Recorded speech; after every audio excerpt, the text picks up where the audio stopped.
participants. We got the recording going. Thanks, Alexis. That's good. I always tend to forget that. Let me introduce our speaker in our continuing Learning by the Lake series. We try to do these on the second Wednesday of each month during the academic year. And despite the closure of the college, the WCA is continuing this, and we're very thankful for that. We hope it's an opportunity for people to get together. And so let me introduce our speaker, Rob LoMascolo. He has established the Press of Robert LoMascolo while he was a student in book arts at Wells College in 2005. And after he graduated from Wells, he went on to complete a master's degree in book arts down at the University of Alabama. And he and I were talking a little before we started here, and I did note that was probably quite a lot of culture shock, which he confirmed. But anyway, after that stint in Alabama, after doing time in Alabama, he decided to return to the Finger Lakes, which is where he's from. And he began collecting and restoring antique printing presses, and eventually opened a purpose-built antique print shop on Moonshine Road in Aurora. And if you know Aurora and seen the sign for Moonshine Road, I have not been to his press, but I'm really anxious to do that. He's had an international array of clients for bookbinding, graphic design, and printing work, and they've included the Frick Collection, Princeton University, Suntup Editions, the Boston Medical Library, and the Bodleian, just to name a few. And he's also served as a lecturer in the book arts at Wells College, where he taught courses in binding and printing over 6 years. So without more delay, I'm going to turn it over to you, Rob. We're very glad to have you and look forward to your talk. All right. Well, thank you, Randy, and thank you, everyone, for being here. I see a couple of familiar faces and names, so very nice to see you tonight. So I'm just gonna, I promised I'd show a lot of pictures. So I've got a lot of pictures, and I'm gonna kind of ramble a bit about the pictures as I go. And if you have questions, you can save them for the end, and we'll try to go back. But this is more or less some of the adventures that I've been on. So this is where it all started. So this should look familiar to many of you. This is Morgan Hall at Wells College, which is, or was, the home of the Book Arts Center.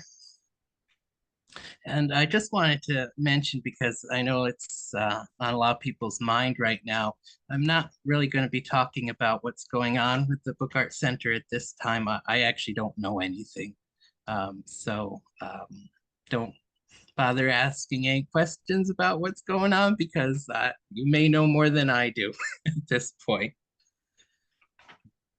So this would have been 2005.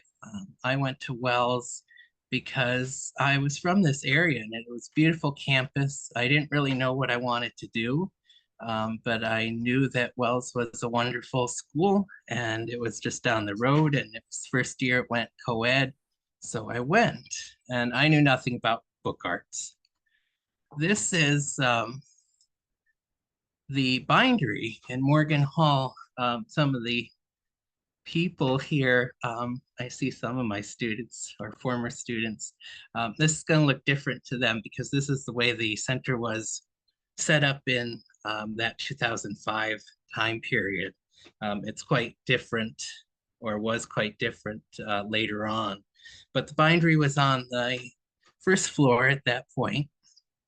And I didn't know anything about bookbinding, but my first semester, freshman year, I needed an elective. And Bill Roberts was my advisor at the time because I was interested in art. And I said, well, I don't know what this bookbinding thing is, but I'll try that. And he said, oh, you won't get into that. That's a popular course. He said, you should take one of my art courses. But I kept the bookbinding on my schedule and actually got in and really, really enjoyed it. And took a bunch of the bookbinding courses, and eventually there was a book arts minor at the time Nancy Heel, who was the assistant director at the time, said, well, you should do the minor, but then I'd have to take printing, and I didn't want to take printing, but I reluctantly took printing. So this is the print shop.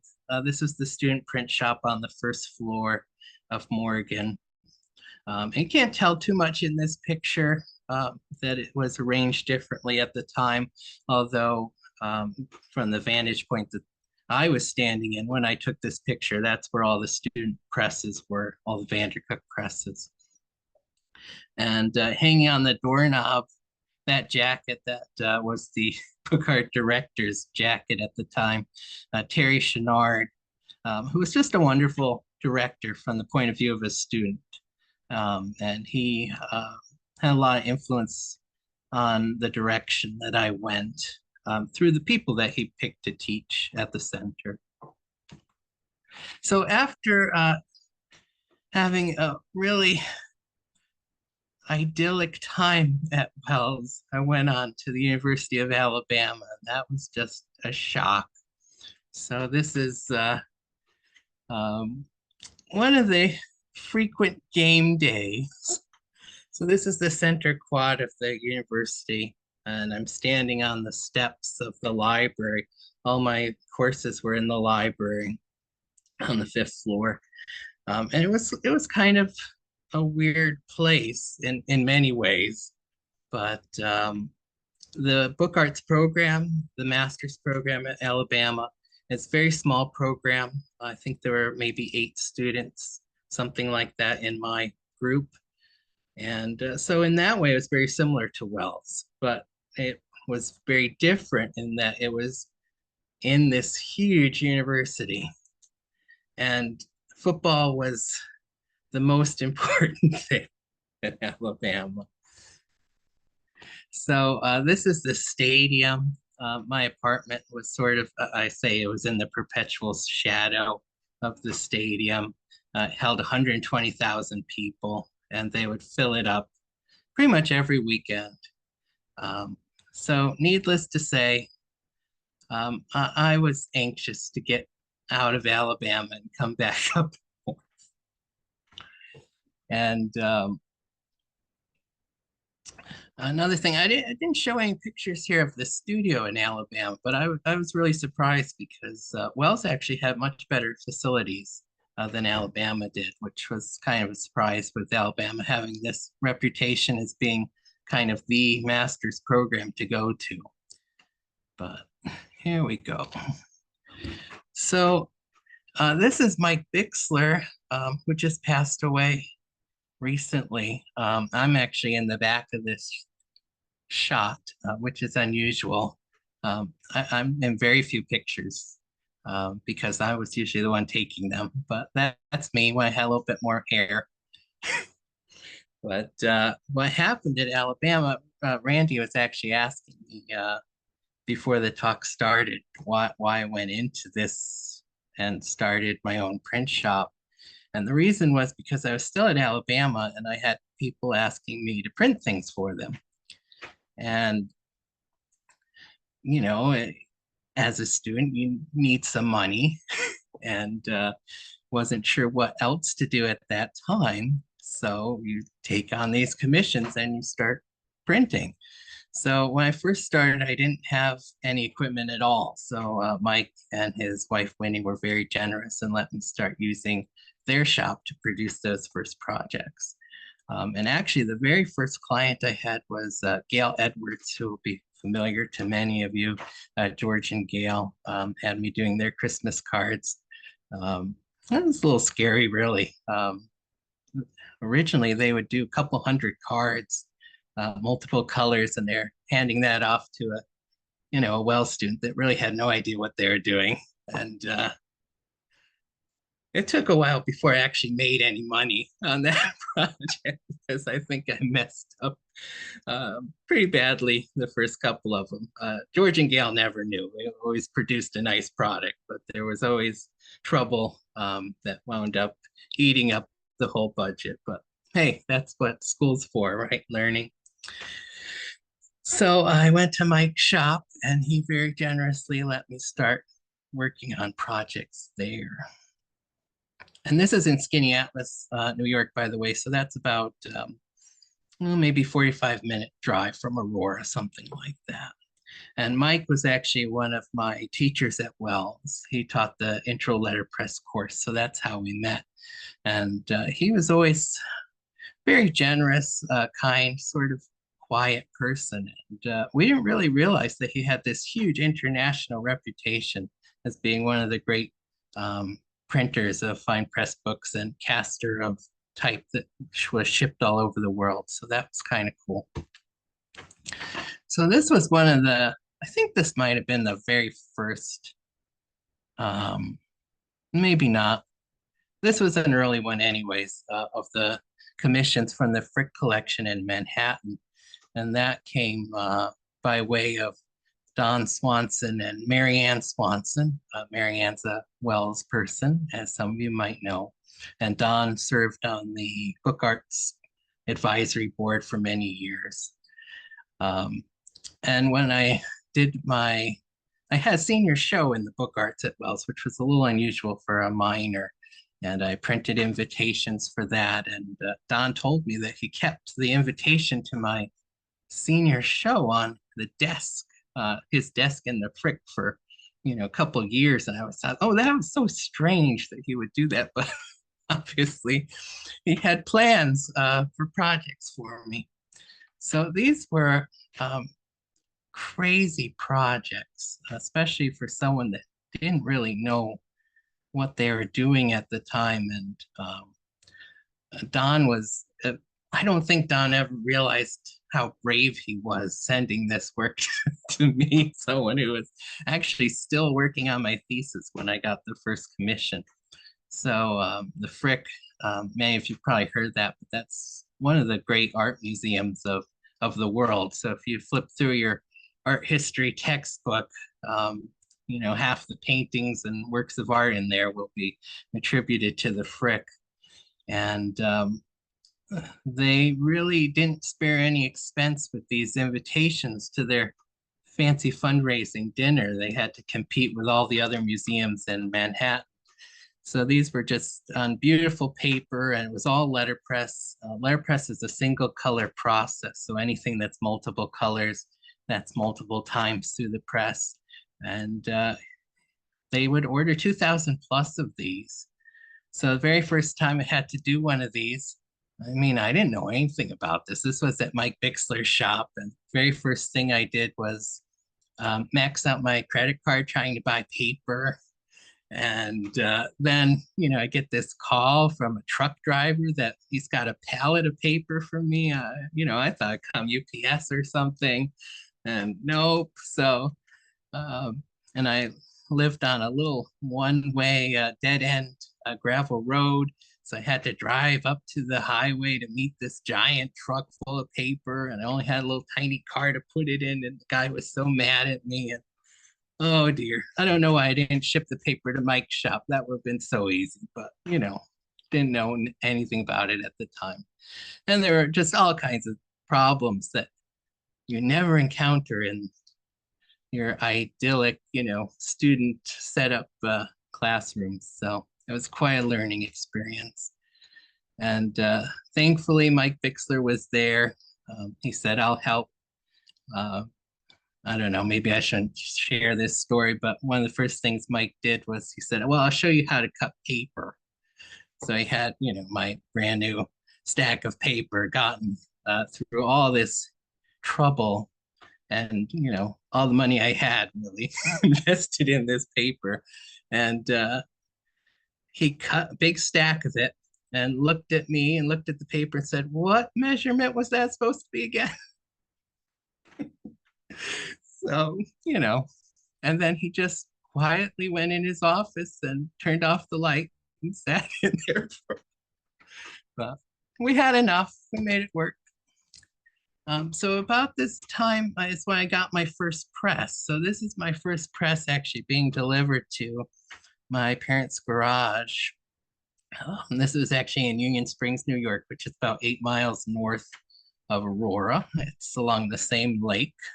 So those of you that have been to Wells within the last decade probably remember Union Springs as being where the supermarket and the only gas station is. So that's our claim to fame.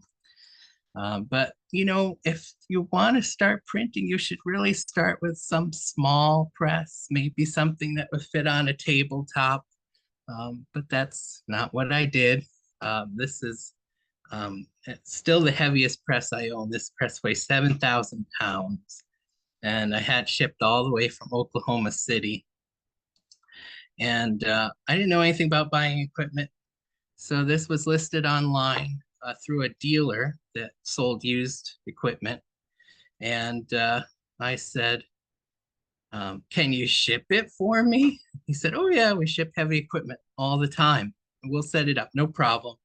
And the day it was supposed to ship, they called me up and said, the UPS driver refused your pickup. So they thought they could put a sticker on this and it would go, but not so much. But eventually it got here. And there it is in Mom's garage. So now comes the trouble of making this thing work. You can sort of maybe see in the picture, it's not in the best shape. It hadn't been used for a long time when I bought it.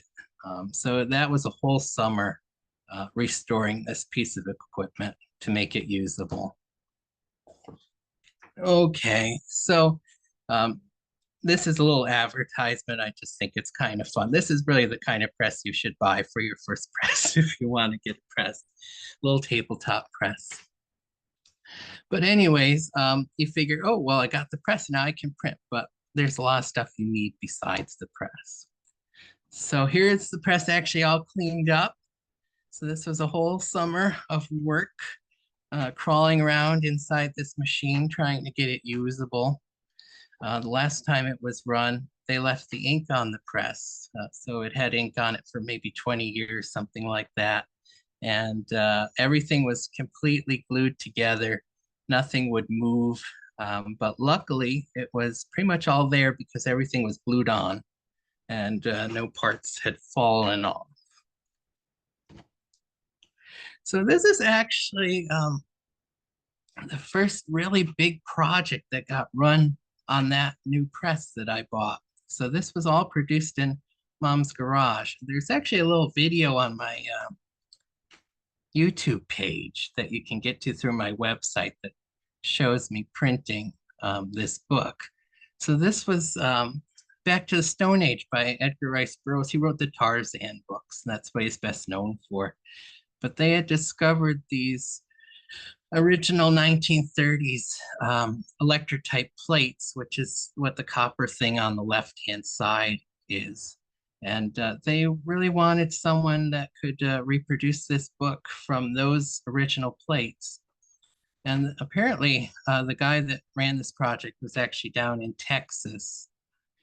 And he looked all over the country for someone that could print from these original plates. And finally, a printer out in Massachusetts was like, well, there's this guy in Union Springs that's got the right press to do it. So I thought this was a scam when he contacted me. I mean, it was just so bizarre.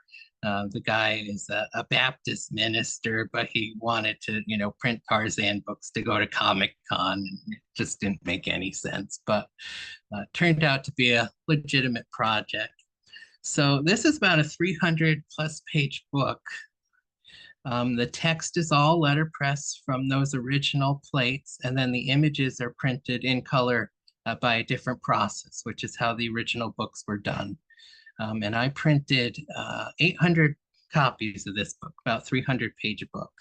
That was all in Mom's garage. And then they did this nice box set where it would come with one of the plates and one of the books in a box. So I didn't do the binding, just the printing on this project. So here is the garage again, and you notice there's another press here. So they're starting to multiply. This is a Vandercook press, so this is more like what the students at Wells would have used, or anyone that's visited the Book Art Center would have seen Vandercook presses. This one's a bit unusual because of the size of it. It's a really large one. It's actually the rarest piece of equipment I own. It's one of only 4 of this particular machine that are known to exist. And it's just unusual because of the size of it. So it didn't start off looking too good. This is actually something the previous owner sent me this picture. This actually is not what it looked like when I got it. It was actually worse, if you can believe that. So it had been in a industrial basement and it was pretty bad. But somewhere along the line, someone had decided they were going to restore this press. So they had done me the favor of completely disassembling it. So it was all these soggy cardboard boxes just full of screws and nuts and bolts with no rhyme or reason to where anything was. But the story is kind of funny and a little weird. How I got it. I heard through the grapevine that this printer was going to sell his equipment. So I started emailing him about once a month saying, when you're ready, I'm interested. I knew he had this big press. So I said, well, I'd really like to buy that from you. And that went on for about a year. So we were pretty friendly by the end of that time. And finally he said, well, I'm sorry, Rob, I sold the press you wanted to a friend of mine for 20,000. And I didn't have 20,000 at the time anyways. But he said, I've got a second one. So no one knew he had this second press. And he said, if you want it, 2,500. He says, I don't know if it's all there. I don't know if it works. But I got in my little Honda Civic car and drove out to Florence, Massachusetts, where he was the very next day, and took all those soggy cardboard boxes I could fit in my car and drove back to New York so he couldn't change his mind. And eventually it got put back together, and it's a wonderful press now. And people have offered to buy it from me. I could have made money very easily, but I wouldn't ever get another one. So this is actually a piece that was printed on that particular press once it was restored. This is a piece I did for a show at the Bodleian Library at Oxford University in the UK. So they had a celebration of 400 years since the death of Shakespeare. So printers all over the world were each assigned one of Shakespeare's sonnets. This is Sonnet 117. And this is letterpress, which I mentioned is a single color process. So the part at the top, that's actually a drawing I did. I'm not particularly snobby with drawing, so I don't mind admitting this is Crayola. Watercolor paint onto some junky paper. And I had found a book from the 1920s that actually describes how to do the color separations for letterpress printing. It gives all the math that makes that work. And I was actually able to plug those values from that old book into Photoshop and produce plates that I could print on these old machines to produce this. So this would have gone through the press 7 times to build up all these colors at the top and the text. And it was a showpiece, so there was a lot of fussiness that went into this that you might not normally do. For example, there are 2 different shades of black ink that are used on this piece, which means 2 times through the press just for black. Here's a close-up. You can see in the close-up that there is a bit of a halftone or a dot pattern on the little red squirrel. But when you're actually handling the print, that's not particularly noticeable at all. It gives you an idea of the color. So yeah, they keep multiplying. This is another one that showed up, Poor Mom's Garage. This is kind of a cool picture. This is actually a print shop that used to be in Union Springs. So this is the village just north of Aurora by a few miles. This is pretty typical of most small towns would have a print shop. But there are a lot of very familiar looking machines in here. So I decided to put that in. This is probably very early 1900s, this picture. So here's some more presses. One of the problems was I was being asked to go around and speak about what I was doing because, this wasn't normal. So people wanted to know about printing and what I was doing, and I needed a press that I could actually carry. So these are two little tabletop presses. They weigh about 70 pounds a piece, and wound up driving all the way out to Massachusetts to get these, and they were in pretty rough shape. And there they are cleaned up at an event I was doing. I think this was at Moravia. I don't even remember at this point. They've traveled a lot. People just get a kick out of using these. I'm sorry that you all tonight can't try one of these out. If this was a in-person meeting, you'd all be printing when I was done talking. But one of the problems about being in a mom's garage is it got really cold in the winter. So this is one of those little presses, and this is the ice that was on it. So that got to be a bit uncomfortable. So it was time to build a shop. So this is actually a drone shot directly above where my shop would wind up. And I've put an arrow, that's actually the Wells Bell Tower. So you can kind of get an idea of where I am. When the bells were played every evening during the semester, I could usually hear them from my shop. So really not that far.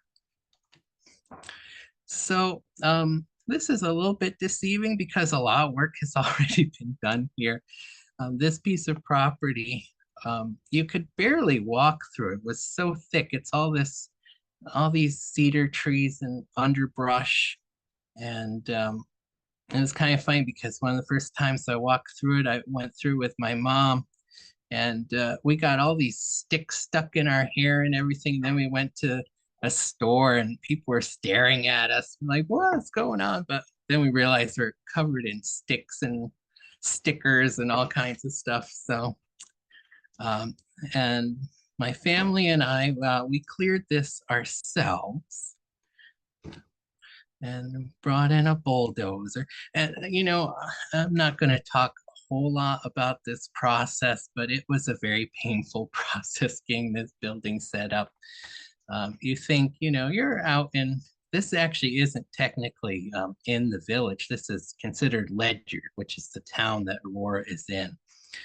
So even though I have an Aurora mailing address, this is outside of the code, I guess you would say, code enforcement for the village.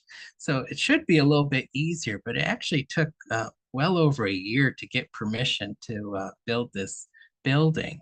I think every time I talked about, building a print shop, people thought, I was either going to build like a Walmart or a factory with billowing smokestacks. I was never quite sure which they were picturing. So I started calling it an art studio, just for the purpose of getting it approved, which worked kind of well. So there's the building. It's just a pole barn.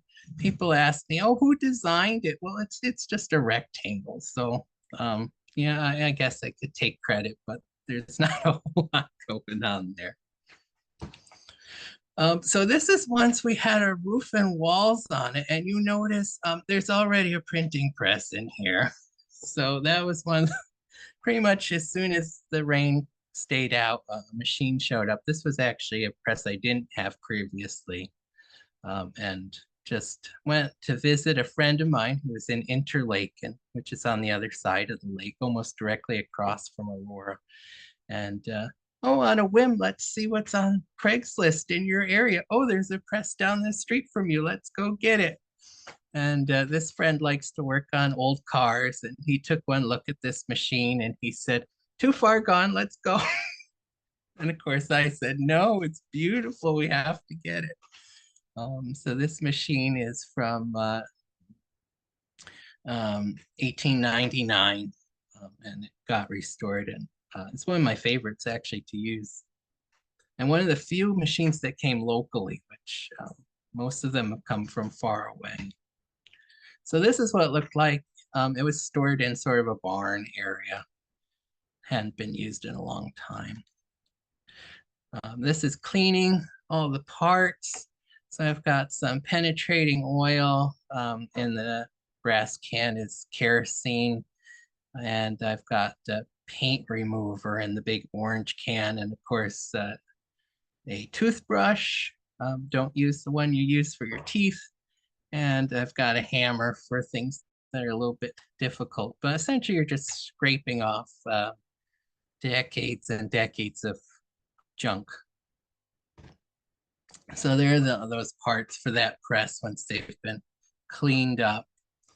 And they're actually not painted or not freshly painted. This is just what it looked like once it was cleaned up. And this is what the machine looks like now. And this is what the shop looks like now. Another nice drone shot.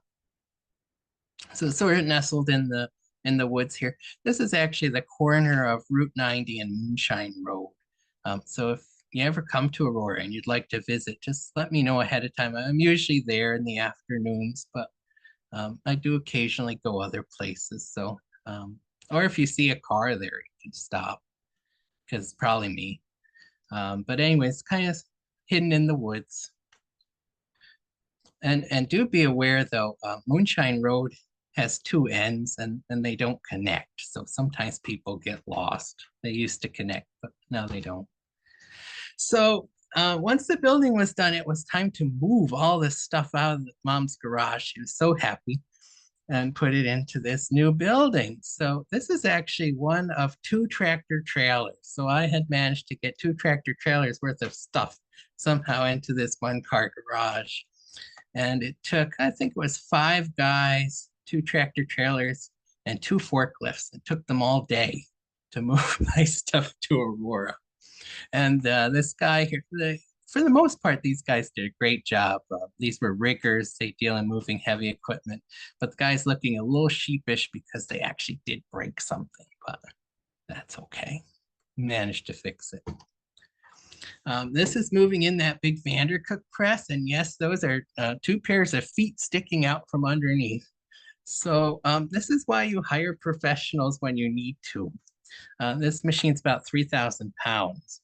And you can see it was up on wooden blocks, which is great for moving a piece of equipment. But for someone like me that's not particularly tall, it's not comfortable to use a machine that's up on top of blocks. So I said, has to be on the floor. So that was quite a job to lower this without crushing anyone or breaking anything. That picture is in there twice. This is moving in that big Heidelberg press, the big 7,000 pound one. So I have some nice French doors in the front. People say, oh, that looks so nice. But the point is so I can get my stuff in. You know, it's either that or a garage door, which is not particularly nice. But I was having some trouble with this big French door. It wasn't closing properly. And I thought, oh, once they roll this press over the base of the door, it's going to be destroyed. But you know, it actually closes a lot better after that. Okay. So this is actually inside the electrical box of that Vandercook press. There's a lot of stuff you wind up learning that you didn't know you needed to know and you really didn't want to learn. So these are all mechanical relay switches. In restoring that piece of equipment, luckily it was pretty much all there, but it wasn't working properly. And I had a couple different electricians come and look at it, and no one could figure out what the problem was. And eventually it revealed itself in a small fire. So the problem part went up in smoke, and then was able to replace that, and then it was quite happy. So here it is in the new place, and I've actually got a book set up on the press right in here. So this is a setup for the way books are printed is usually multiple pages are printed at a time, and then those pages are folded down to the size of the book, and the sewing will go through the fold. So this is, we've got 8 pages here, and then another 8 pages would be printed on the reverse side of the sheet, making for a 16-page, what's known as a signature. So this was kind of an interesting project. This kept me actually going through the whole pandemic just about.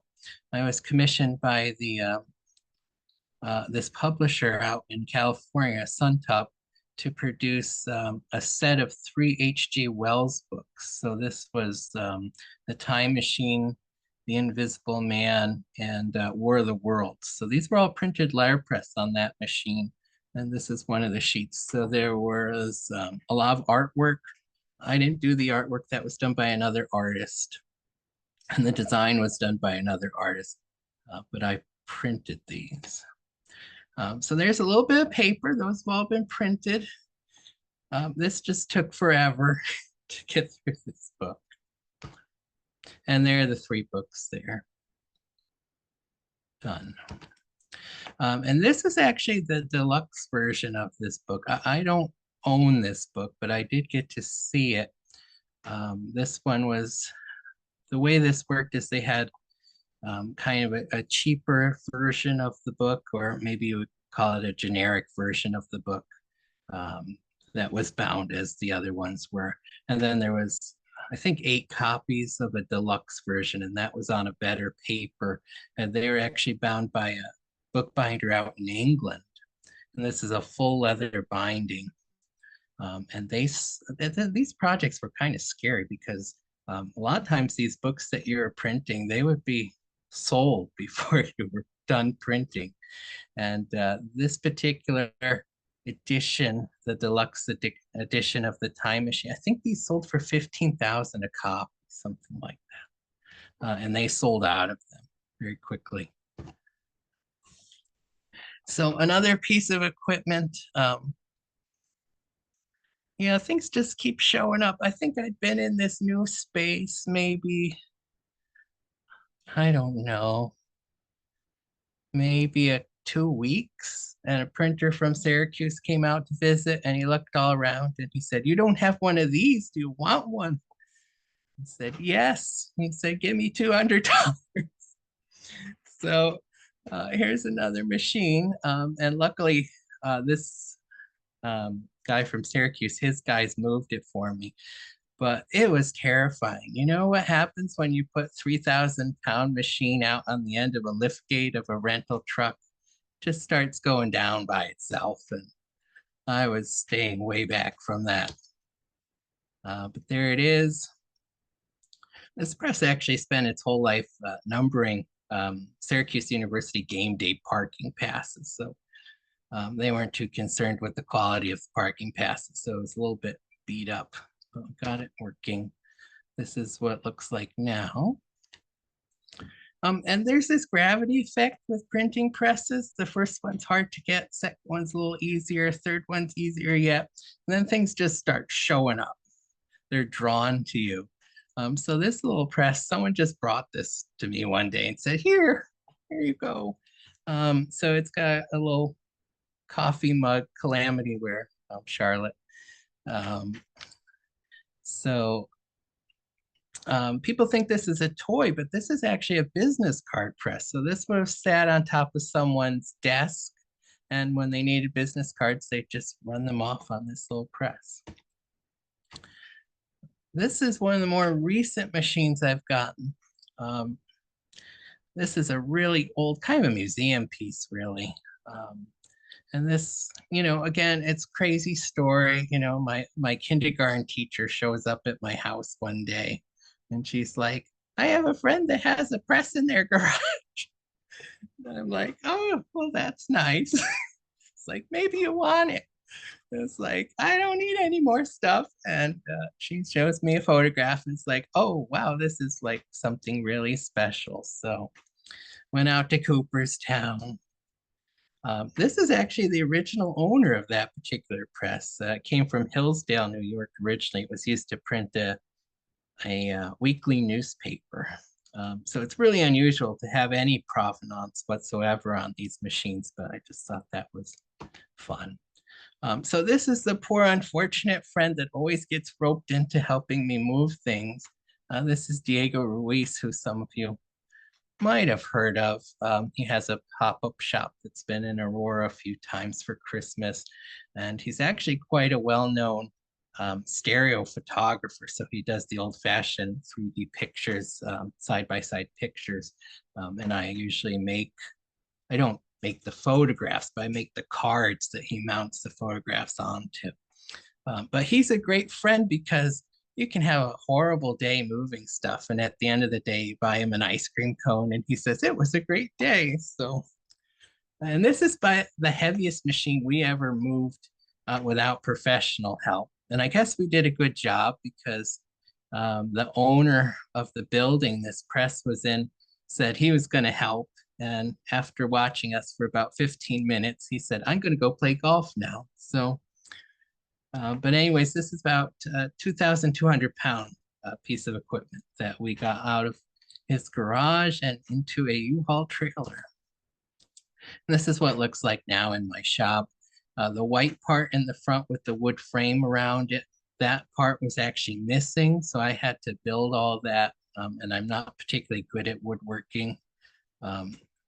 Actually, I'm really bad at it, probably because I don't have the right tools and can't cut wood on a paper cutter. So there you go. But it's a real museum piece. It's the oldest press in the shop now, 1870. But just fun. So this was just a couple weeks ago, showing some visitors. That gives you a sense of scale too of the machine. Another picture of the shop.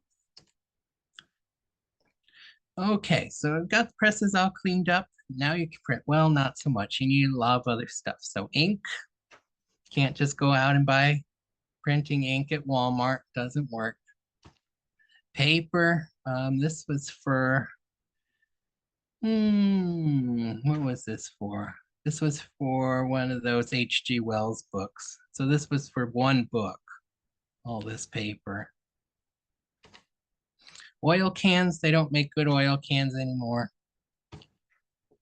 These little guys are actually used for registering the sheet of paper. So when you're printing, you need the paper to always fall in the right spot. So these are little pins that just hold the paper.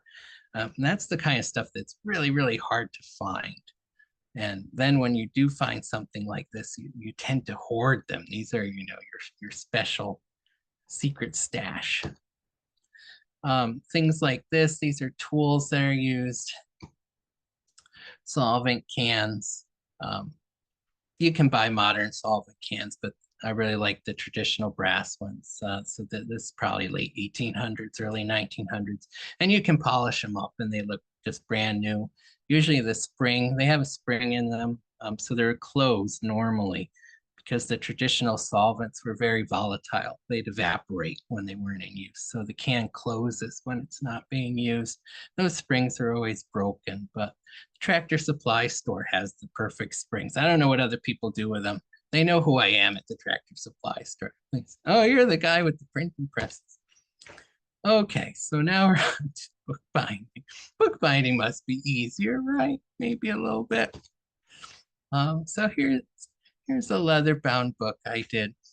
The nice thing about bookbinding is most of it can be done with hand tools, pretty simple hand tools. But that's just not the Rob way to do things by hand when you can have a great cast iron heavy machine that will do it for you. Here I am.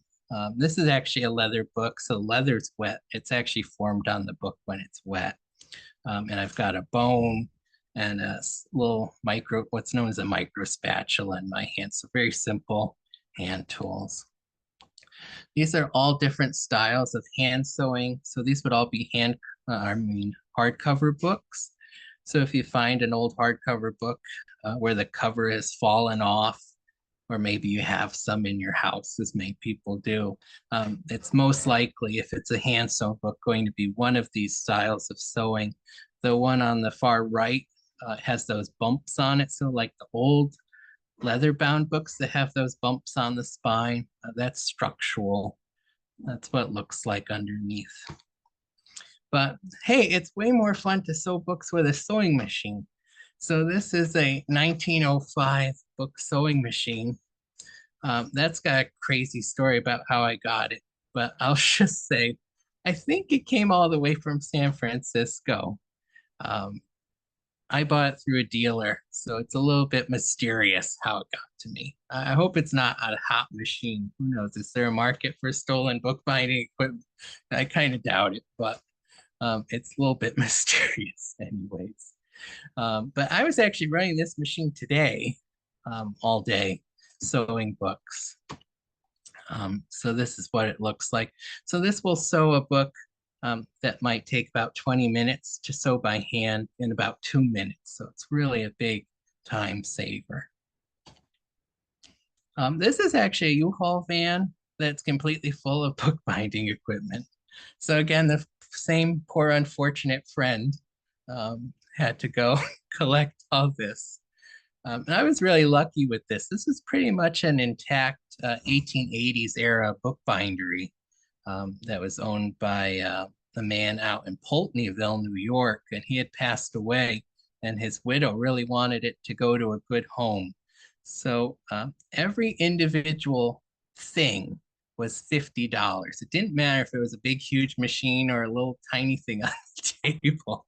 But in the end, it worked out as a very good deal indeed.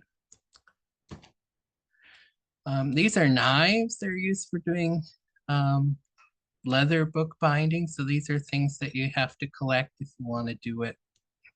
Specialty items. This is a book that's being prepared for leather. So there's a lot of sanding to make things smooth. You can see though that it's in a wooden press to hold the book. It's known as a finishing press. So that's kind of a specialty tool. This is a copy press. You can find these at antique shops sometimes. Originally, they were used for making copies. So you would take a freshly handwritten letter and you essentially squish it onto a damp piece of paper and it would transfer some of that ink. They didn't work particularly well for that function, but they're really good for pressing books. So when a book is wet or has wet glue on it, it needs to be kept flat or it'll warp as it dries. Little paper cutter. This is a guillotine style cutter. This is kind of weird because it came from a junk shop in Auburn, which is, I don't know, 20 minutes away from Aurora, something like that. And someone had tied a little paper note underneath and it said it was from the print shop in Aurora, New York. And it turns out that it is. So there was a little print shop in one of the houses along the lake that had belonged to one of the local ministers. And he printed the, whatever little projects need to be printed in the village. But that's about 1903. This is the biggest book I ever sewed. It wound up weighing about 35 pounds. And it's actually sewn on rope. But it's in this contraption known as a job backer. And the point of that is to get that round on the spine. If you look at old books, a lot of them have a rounded spine. That's formed with a hammer. This is a different book in the same contraption. It actually has wet leather on it, and it's been tied up with string. And that's going to define those bumps along the spine, or raised chords if we want to be fancy. So rounding books by hand, that again can be done by a big heavy piece of equipment. So here's a machine that the sole purpose of this machine is just to form that rounded shape. And this is, late 1800s. And essentially it's just a big heavy cast iron roller that forms that shape. This was something that was listed online. Someone said free bookbinding machine in Finger Lakes. So I didn't know what it was, but I knew it was mine because who else could it go to? So same unfortunate friend had to move this. The owner said, probably weighs about 600 pounds, but luckily there was a farmer nearby with a tractor and he was able to pick it up with his tractor. And he said, my tractor knows it weighs more than 600 pounds. So a little bit of a mystery of how much it weighs, but it's needless to say the front end of the tractor was pretty low when it was picking this up. This is a foil stamping machine, so machines that have, I mean, books that have the gold titles on the cover. This is how that would have been done. You heat up metal type or a metal image that you want to put the gold on the cover. This machine's actually 1880s era. It was originally heated with gas, and I've electrified it. So again, a lot of electrical work that I don't or didn't know anything about. But thank goodness for, YouTube and things like that. You can find out how to do these things. Big paper cutter or board shear. This is a cutter that's designed for cutting the heavy material that the covers of books are made of. So you need a special paper cutter for that. This is actually upstairs in my shop, and I carried this up myself in pieces, which I really don't recommend anyone try that. That was terrible. I'm not moving it ever again. That's it. So I also restore a lot of books. So people just bring me their old ugly books, and I try to do the best I can with them. You can see the before and after here. This is just kind of an interesting book, so that's why I picked this one. This one was printed in Auburn, 1849, so just down the road. Auburn was actually quite a center of publishing at late mid 1800s, mid to late 1800s. So I always look for books that were printed in Auburn. There was a show at the Cayuga Museum in Auburn a number of years ago now about books printed in Auburn. And I think I've got a lot more than they have at this point because I just keep finding them. And the book was written by John Thomas, who lived in Union Springs, which is kind of interesting. And certainly this was a book that would have been known to people in the area. Probably Henry Wells would have read this book because he was interested in plants. And one of the more interesting things is it's a side topic, but it actually talks about building a grapery, which essentially is a greenhouse for growing grapes. And the wall at that wall court in the village of Aurora is named after, there used to be a grapery there. I think that's where the wall and wall court was. It was the wall of the grapery. I don't know if Linda Schwab is here. She'd probably have more to say about that than me, our village historian. So here's another book. This one, I always know it's going to be bad when I see a client and they show up in my driveway and they take a garbage bag out of their car. And this is a book that came in a garbage bag. The before is probably not totally accurate. A lot of times I forget to take a picture of just how horrible things are when they show up. So a little bit of tidying has happened already. But you get to work on a lot of interesting books, mostly family Bibles. People always say this is our treasured family heirloom that we've kept in the basement or the attic. So that's not a good place to keep your books. And just as a aside, if you have any books that you value, please don't put tape on them. It's just a nightmare. I once had a person that taped a whole book up before they brought it to me, thinking it would make my life easier, but that is not true at all. Tape is just destroys books.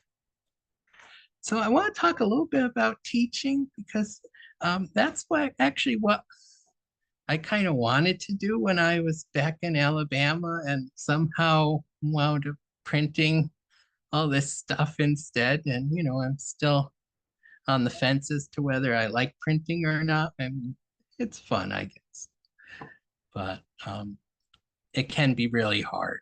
So this was actually the Summer Institute one year. I had a class at my shop, so Wells Van is there. Some people busily making books. This is up in Morgan Hall on the third floor. So the bindery had moved up to the third floor.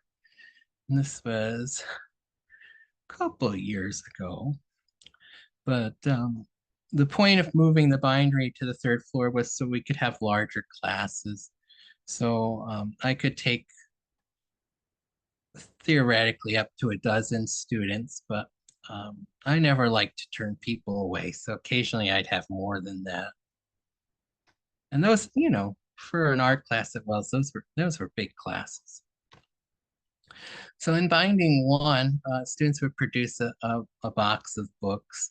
This is sort of a skills class, really, the binding one, at least the way I taught it. So these are all different styles of binding. Oh, there's someone. So this was the most recent class I taught at Wells. This was binding 2. We have Charlotte in the middle, who is my TA, demonstrating how to marble paper. So paper with this decorative pattern on it. And the great thing about this was the first time I ever had a TA for one of the classes, but that was great. I could just pawn off all the things that I didn't want to teach on poor Charlotte. And Charlotte did a great job, so it was good. Here's another one of my happy student interns. This is Janelle Smalls, who graduated in 24 as well. Janelle didn't smile too much, but Janelle just looks so happy in this uh, this picture. I didn't know Janelle didn't smile too much, but every time I came around, Janelle had a big smile on, so that was nice. We're making paper here. You can see the big trash can on the left full of recycled paper we're grinding down to make new paper out of. And poor Janelle, I was convinced Janelle was not going to have enough paper, so I think we made way too much. This is actually a history of the book course. I only taught that once, but it was a lot of fun. And we did some hands-on stuff, which is a little different for history of the book. So this is up in the third floor scriptorium or calligraphy room in Morgan Hall. So we spent a day making our own quill pens, thanks to the Canadian geese that like to frequent the boathouse. And then we're doing just one day of calligraphy with our pens that we made. And this is some students down in the letterpress lab. I found letterpress actually a lot harder to teach than bookbinding, but we still had a fun time. So the last thing I want to talk about are my favorite parts of the shop. So this is my little friend, the gray fox that lives out back. And he's a lot of fun to see out the back door. This is a little red-breasted nuthatch that likes to come visit. He's very brave. And of course, this is my good friend Bunny.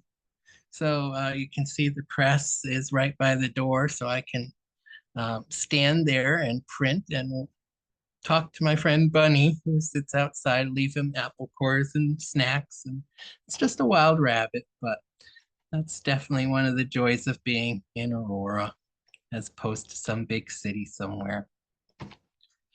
So if you want to know more about what I'm doing, you can visit my website, which is rlfinepress.com. I'm going to have some more workshops coming up, probably in the summertime. So if you'd like to come to Aurora for a weekend or maybe a whole week, that'll be something to look forward to. So thank you. That's all I've got. I think if there are questions, Randy's gonna facilitate that. Yeah, Rob, that was very impressive. I am in awe of your, I guess I would say, persistence in learning new things to, to rehabilitate those presses. That's incredible. I'm kind of like you. I don't like electrical things, and if you would have required me to fix the electrical parts of some of those machines, I don't know what I would do. So very impressive. Um, Yeah, if anyone has questions, feel free to unmute yourselves and There was some going on in the chat. type up. Yeah, I don't know if I saw too many questions in the chat. People were very impressed, very interested. I have one question for you though that I wanted to ask was, in moving all this equipment and fixing all this stuff, did you ever drop anything on your foot or get or wrench your back or something? It seems to me like Dangerous. it seemed downright dangerous. I got to tell you. Um, Nothing really memorable. I mean, you're definitely sore the next day. Um, but I think it is important, especially if you don't feel comfortable doing something, not to do it. Yeah, I did hire people for some of the bigger things. I think that's important. There's sort of this unwritten rule with a lot of printers that you have to move everything yourself, which I don't really agree with. yeah, The biggest thing I ever tried to move, um, which I talked about a little bit, was that Washington press. So that was about 2,200 pounds.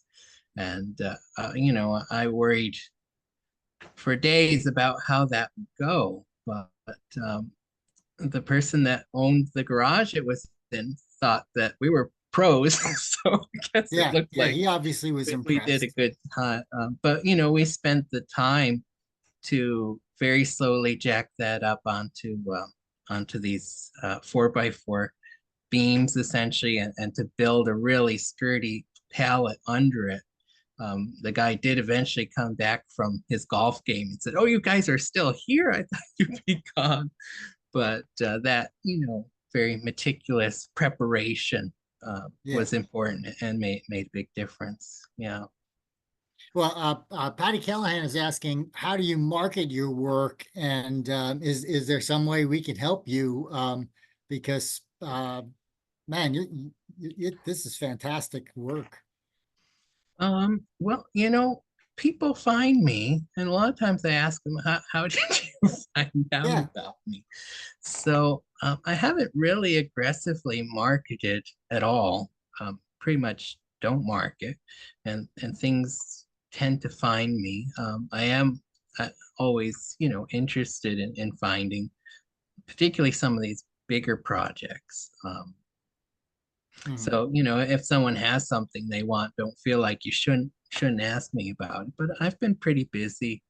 Um, the teaching I would like to do more of. I think that working in the shop, it can be quite rewarding, but it's also very stressful. One thing that you did not see any of that most letterpress printers spend the bulk of their time doing are wedding invitations, for example. And I just don't want anything to do with wedding invitation. I did, Bridezilla. I did maybe two of them ever. And they were not people I didn't seek them out.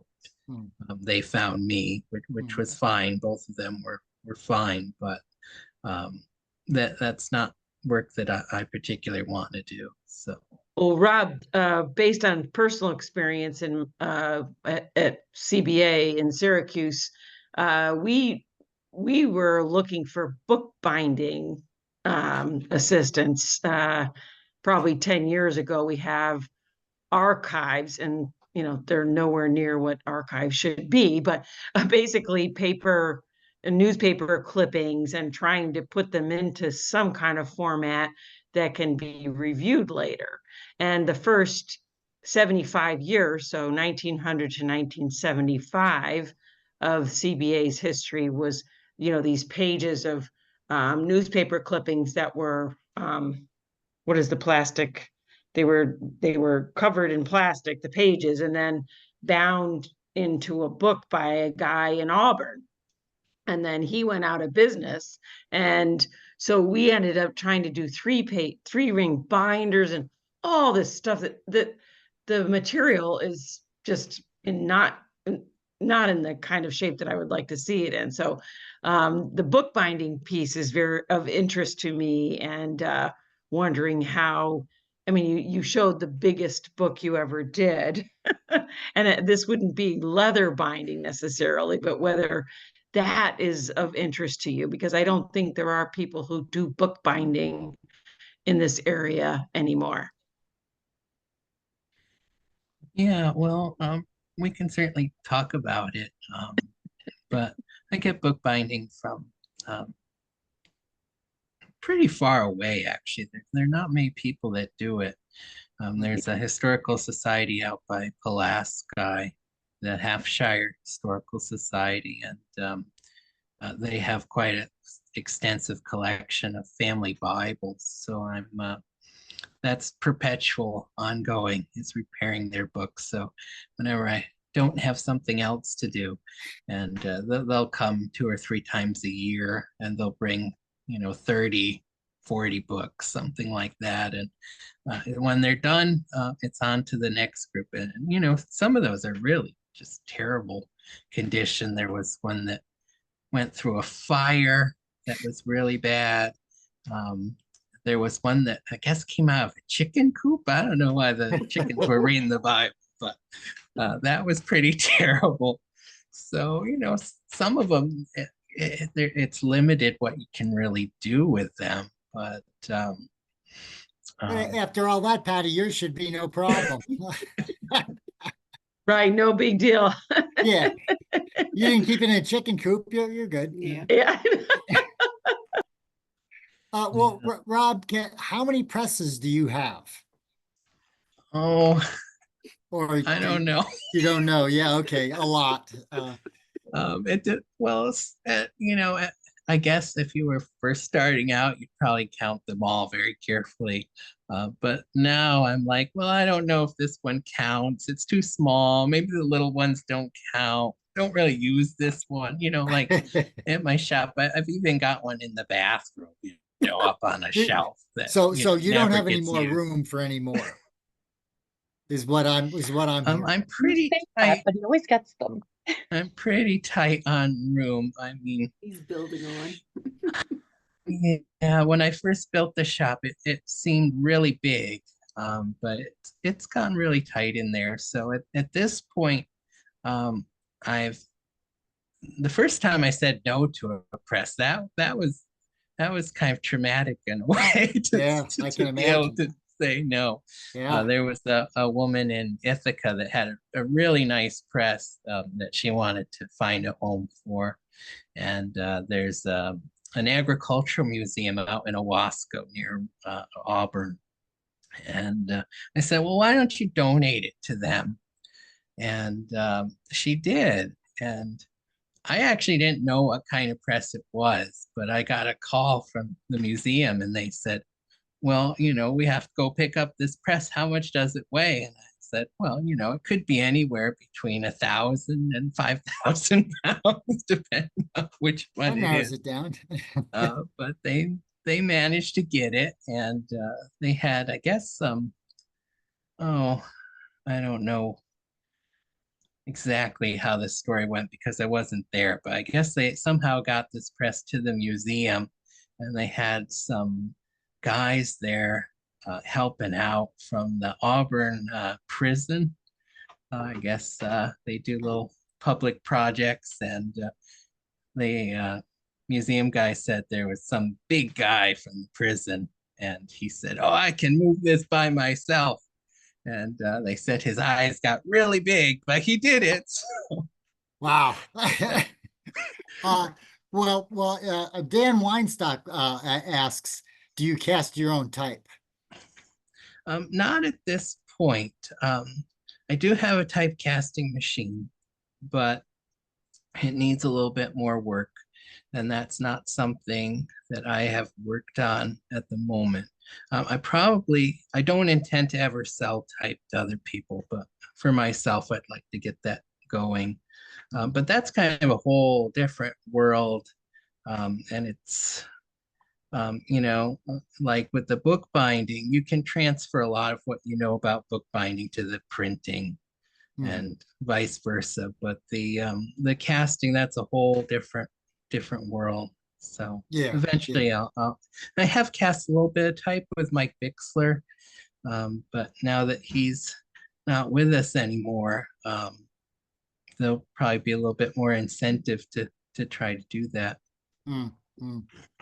Well, I got another question here. How long would it take you to either print one of the projects you showed or bind any of the books you show? And I get that might depend on the size of the book, but I'll let you address that. Yeah, like those big projects for the Frick, where you're doing 2,000, those were really complicated. So, you're doing 2,000 invitations, and they were generally maybe 3 or 4 colors on each side. Plus, you have a save the date and RSVP and all the envelopes. And they were the only client that I ever had that would pay for 2-color return addresses on envelopes. So the envelopes had to go through the press 2 times by hand. And then there was a paper liner in the envelopes that all had to be done, inserted by hand. So those would take maybe about a month, something like that. Of course, Wow. there were times when their due date to me would pass and they still wouldn't have like the date of the event finalized and Oh. things like that. So that's kind of why I said stressful. Yeah. To repair a book, like one of these family Bibles, that's usually a couple of days. And I won't spend the whole day working on that particular Bible. I'll do a little bit and then things have to dry and set and things like that. So I usually have, 2 to 3 going at the same time, or maybe a printing project going at the same time, something like that. Mm-hmm. And those big books that I printed, those could take several months depending on how complicated they were to print a Yeah. book. So you don't get a lot of, or I don't get a lot of book projects because they're just so gigantic, if you're, and they can be hard, from a business perspective because you're, essentially spending, months and months on a project and you don't get paid till the end. You've got, money not only invested in your time, but in various materials that you've used. So, Right, right. Christina Bartlettson asks, what would be your dream job? And do you have something that you'd want to do that no one has come and asked you to do yet? well, I'd really like to do the teaching full time. I enjoy the students, and as stressful and tiring as that can be, it's still easier than. So, I mean, sometimes printing just doesn't work. And I don't have an explanation for it. I don't know if it's the phase of the moon or the humidity or what, but it just won't be going well. And I've learned that you just leave it and you come back the next day and it'll work. So, but that doesn't always work if you have a big deadline too. So, Right, right. so the printing is hard. I've been pretty lucky with the commissions I've gotten though. I mean, I've worked with a lot of really great clients, so pretty happy with that, but would like to continue the teaching more. Yeah, yeah. I find that pretty rewarding. So I know what you mean. Yeah. Megan Condon asks, what drew you so deeply into 19th century paper arts when you originally were so unsure? You didn't know what you wanted to do, you, but somehow you wound up doing it. Yeah, well, it combined a lot of things I liked. I always liked books, and I always liked art, and I always liked old machines.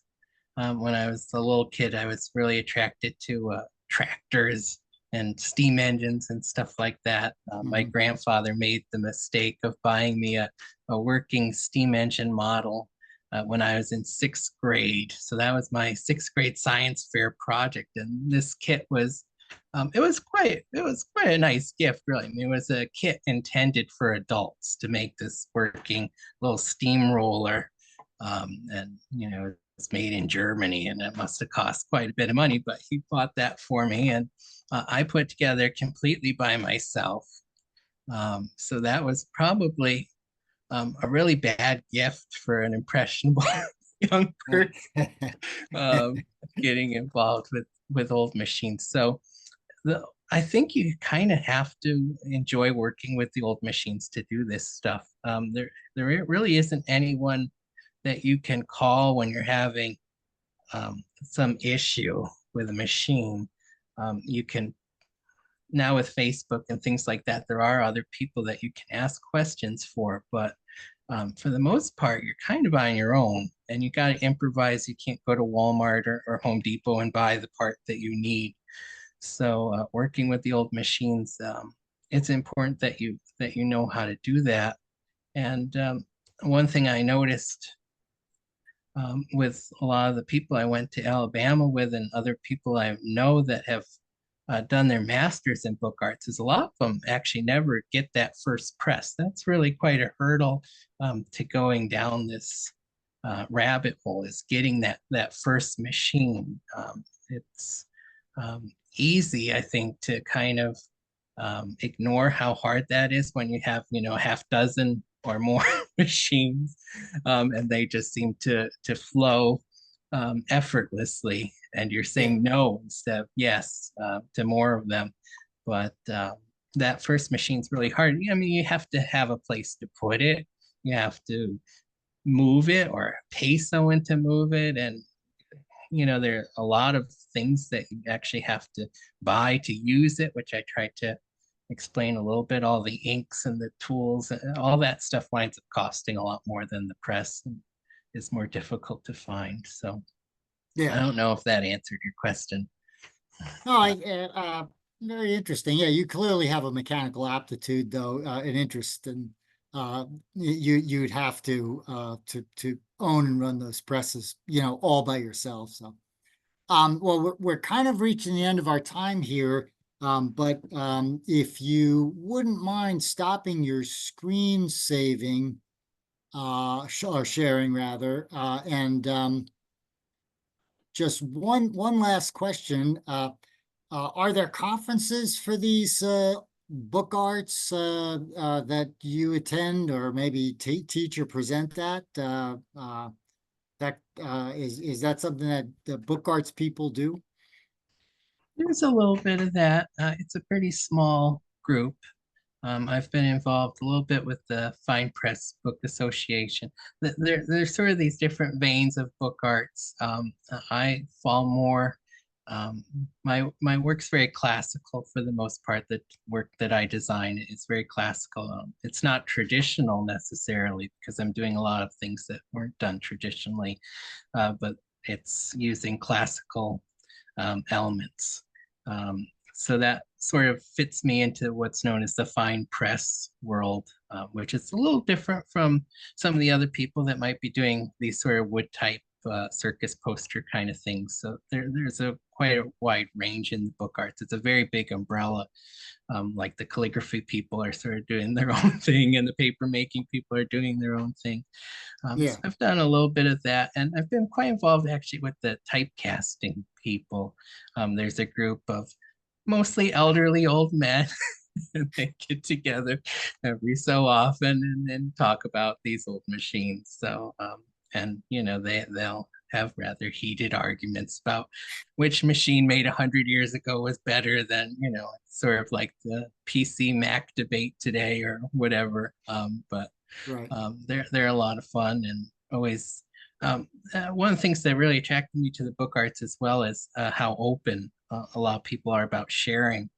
I mentioned that with Mike Bixler, where I think a lot of crafts people are maybe a little bit suspicious of a young person that wants to come in. Essentially, Mike could have seen me as a competitor, but he really wanted to support what I was doing and building my own shop. And I think that's true of most people. And I hope that I bring that to my students, although I tell them right off the bat, this is probably not what you want to do, but if you do, you might be better off going to Walmart. I mean, I always say Walmart's my backup if this doesn't work out. So As a former student, I can say he says that, and then we all ended up picking up the minor because of him and because of his interest and how much has for it. He's the reason that a good 6 or 7 of us ended up picking up the minor in my 3 years. Well, kudos to you, Rob. Yeah, the disease is contagious. Yeah, I can see that. Well, let me wrap up here. Just a couple of things. I think Dan asked if the presentation will be available online, and it has been recorded. And if you will look on the WCA Facebook page, we'll try to announce there when the recording will be available and how to access it. Yeah, I see that Alexis has answered that in the chat also. So thanks, Alexis. Just want to mention that the next month, the second Wednesday of the month is actually going to be November 13th, and the WCA is holding a meeting that day. So that will be in lieu of any Learning by the Lake for November, but stay tuned for December. And we'll see, we'll announce that also on the WCA Facebook page. So thank you all very much for coming. You've been dedicated attendees. We had a real good turnout. We thank you for coming, and we look forward to seeing you at a future one. And thanks a lot, Rob. That was a great presentation. Really enjoyed having you. Thank you. Thank you very much. Thanks, Ron. Y'all take care.